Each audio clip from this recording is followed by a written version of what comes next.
So now let's turn to the carpal tunnel. Very similar to the arrangement we had on the dorsum of the hand, at the wrist joint, where we had the extensor tendons passing between the extensor retinaculum and the carpal bones. But this time we're looking at the flexor retinaculum, and deep to the flexor retinaculum are a series of tendons from those long extrinsic muscles in the forearm that are passing through this carpal tunnel towards the hand. And we can see these here. We can see the flexor retinaculum in this section, and we can see we've got the tendons here surrounded by a flexor sheath. And we can just talk through these tendons.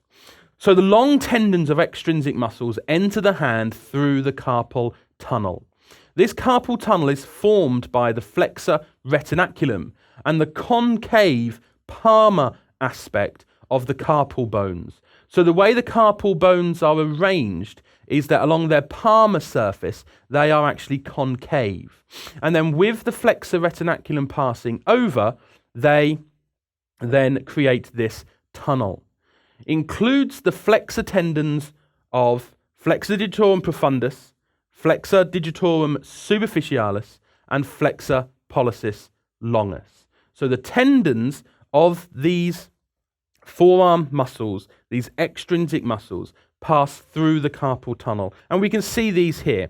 In this diagram with the carpal tunnel opened up, we can see the tendons of flexor digitorum profundus here. And these are passing towards the palm.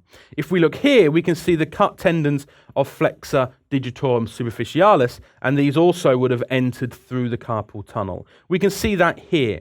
We have the more superficial tendons of flexor digitorum superficialis, and then deeper between those tendons and the row of carpal bones here, we can see flexor digitorum profundus.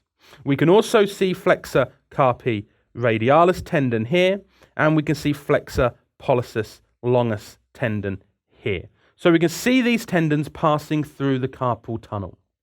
We can also see that we have the median nerve, and we can see the median nerve is deep to the flexor retinaculum. So if you were to have swelling within the sheaths, overuse of the tendons perhaps, irritation of the tendons could lead to inflammation and swelling, and that could push the tendon against the tight flexor retinaculum, and you could develop carpal tunnel syndrome. We also have passing superficial to the flexor retinaculum, we have the ulnar artery and nerve. And this is within a region known as the ulnar canal. So also running towards the hand, we know passing towards the hand has to be the ulnar nerve because it supplies those hypothenar muscles. But importantly, the ulnar artery and its accompanying nerve do not pass into the hand via the carpal tunnel. We can see here that they lie above the carpal tunnel, superficial to the flexor retinaculum. So these do not, in fact, run within the carpal tunnel.